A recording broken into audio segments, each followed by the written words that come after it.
The anxiety is palpable from Caracas to Maracaibo and across the coastal towns of Sucre and Anzoátegui, where fishing skiffs push out before dawn. Venezuela finds itself in the shadow of a sudden military escalation at sea, carried out by the United States and justified in Washington as a campaign against narco-terrorists.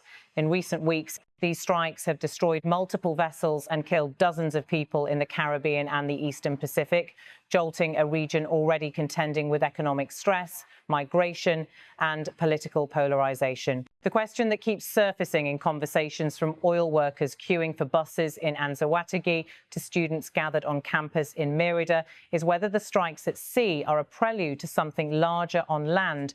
From the White House podium to aircraft carrier decks, the message has swung between ultimatum and restraint.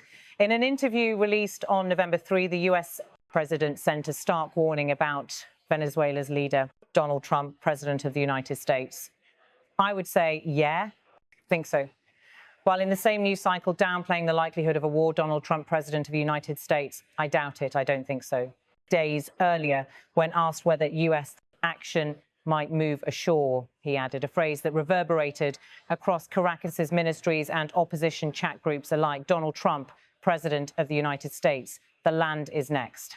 Taken together, those statements, part threat, part denial, have intensified a climate of uncertainty that Venezuela knows all too well. The maritime strikes began in early September, first in the Caribbean sea lanes that link Venezuela's northeastern shores to Trinidad and Tobago and onward routes. They have since expanded into the Eastern Pacific, with U.S. officials saying the operations target drug trafficking boats and crews. The administration's public briefings have emphasized that the campaign is meant to stop lethal narcotics before they reach U.S. communities, framing the effort as an armed conflict against transnational criminal networks.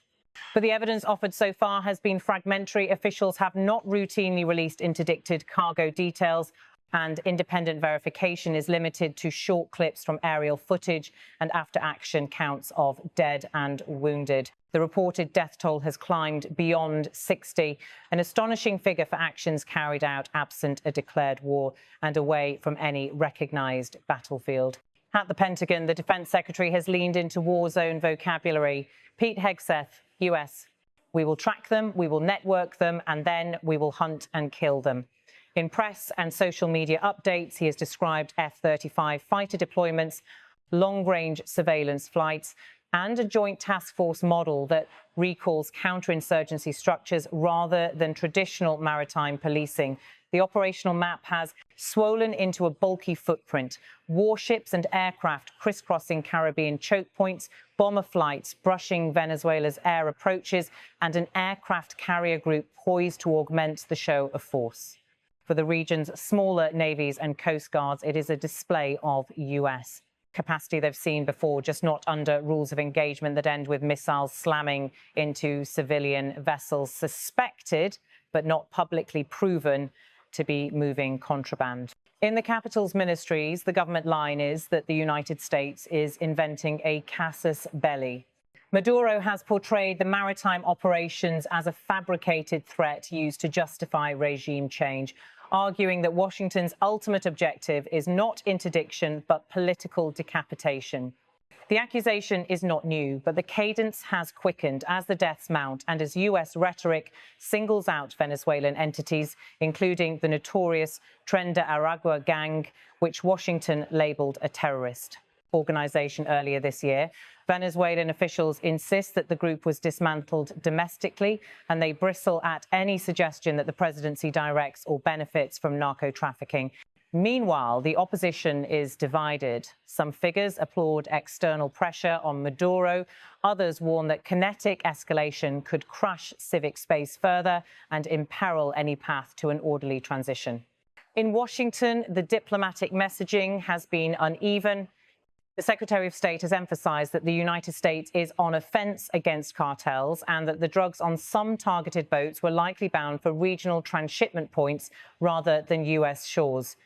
Marco Rubio, U.S. Secretary of State, Suffice it to say that the president is going to be on offense against drug cartels and drug trafficking in the United States. It is the sort of line that plays with domestic audiences who have lived through an opioid epidemic, but it does little to calm legal scholars and rights monitors who argue that suspected criminality cannot be met with summary execution at sea.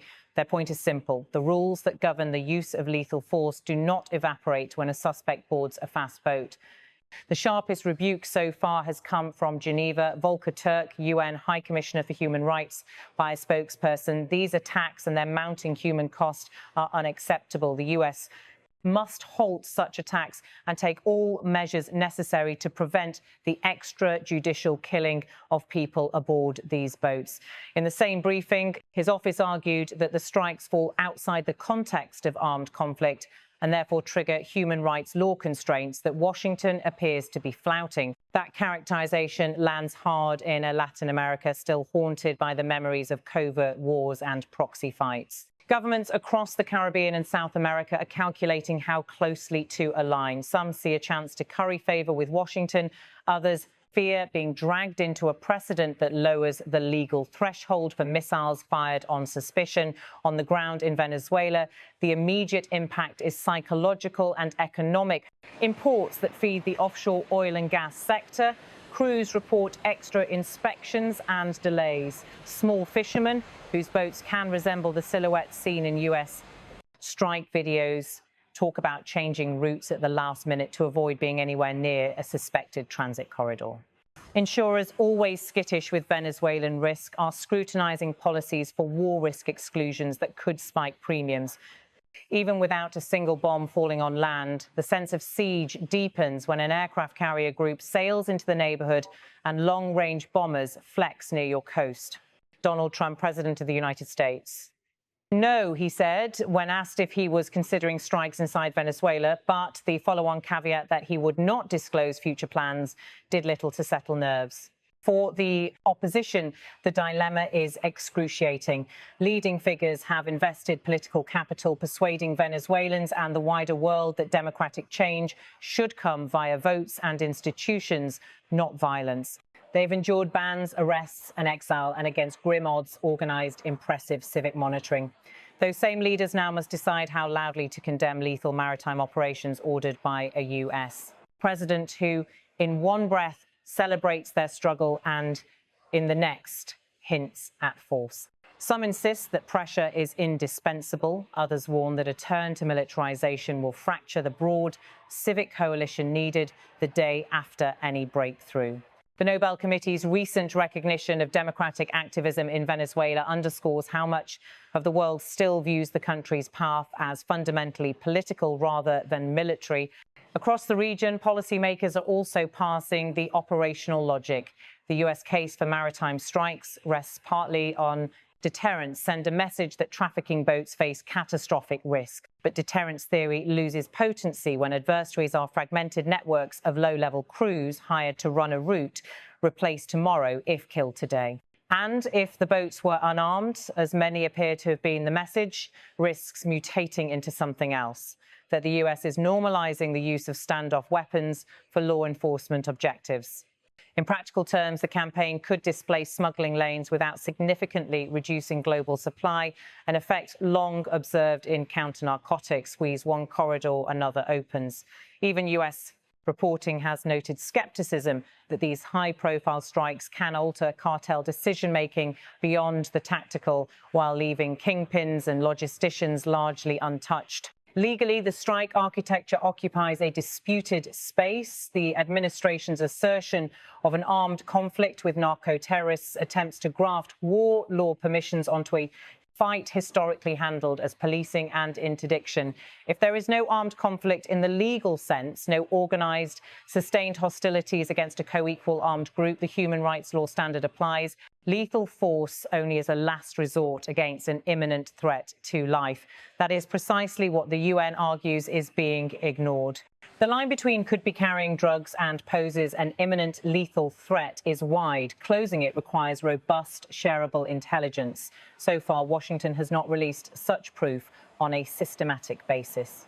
The administration's defenders counter that disclosing intelligence would compromise sources and methods, and that the sheer volume of overdose deaths justifies exceptional measures. It is a debate unlikely to be resolved in press conferences or in a courtroom anytime soon. For Venezuelans, the more immediate risks lie in escalation dynamics.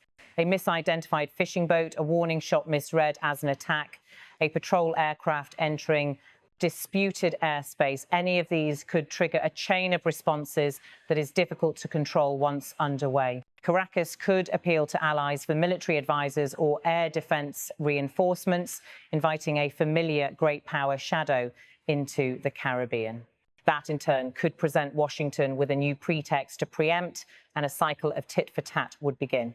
In the Venezuelan barracks, commanders must game out whether to disperse aircraft, harden runways, or move sensitive equipment inland, acts that could be read as preparation for conflict, even if intended only as prudence. Regional forums and back-channel diplomacy therefore matter enormously right now. Mechanisms to signal red lines, agree on deconfliction rules at sea, and build a ladder to climb down if tempers flare. In the US domestic arena, the politics of the strikes are straightforward and volatile. A White House foregrounding decisive action against cartels, critics warning of extrajudicial killings, and executive overreach. Congress caught between deference to the commander-in-chief and constitutional prerogatives on the use of force. When policy is driven by the optics of strength, nuance tends to evaporate. But the record of America's wars on abstractions, drugs, terror councils caution the targets adapt. The images of explosions circulate, the headlines register a spike in deaths and a short-term lull in shipments. Then the networks reroute and the cycle resumes. It is not that kinetic action never has a place. It's that it rarely works as advertised when the center of gravity is political economy and criminal logistics, not fixed military infrastructure. Inside Venezuela, families adjust to a fresh layer of unpredictability. The oil sector, still the backbone of state revenue, depends on offshore confidence and shipping insurance. Both wear thin when a carrier group parks nearby. Remittance flows remain a lifeline, but food and medicine supply chains have learned to tolerate shocks, pandemic lockdowns, sanctions, whiplash, border closures by relying on precisely the informal pathways now under fire from the sky. If those pathways kink or close, it is ordinary households that feel it first. And in a country where millions have already left, further deterioration can push new waves outward, compounding a regional migration crisis that has tested borders from the Darien Gap to the Rio Grande. The way out is political, but politics is hard. International mediators have tried to stitch together confidence-building steps in the past: prisoner releases, election frameworks, sanctions relief, key to verifiable milestones. Those templates still exist, and they can still work if both sides see a payoff. What the current moment threatens to do is invert the incentive structure. Kinetic escalation raises the domestic and personal stakes for those in power, making compromise look like weakness rather than strategy. Conversely, the opposition risks being painted as complicit with foreign aggression if it engages too openly with US interlocutors, calling for maximum pressure. The only sustainable path is one in which Venezuelans can contest power freely, with guarantees that losers aren't destroyed and winners can govern. Strikes at sea have little to do with that. For now, the narrative is being tugged in opposite directions by the same voice. Donald Trump, President of the United States. No, he answered when pressed on whether he is weighing strikes inside Venezuela. Donald Trump, President of the United States. I wouldn't be inclined to say that I would do that. I'm not going to tell you what I'm going to do with Venezuela.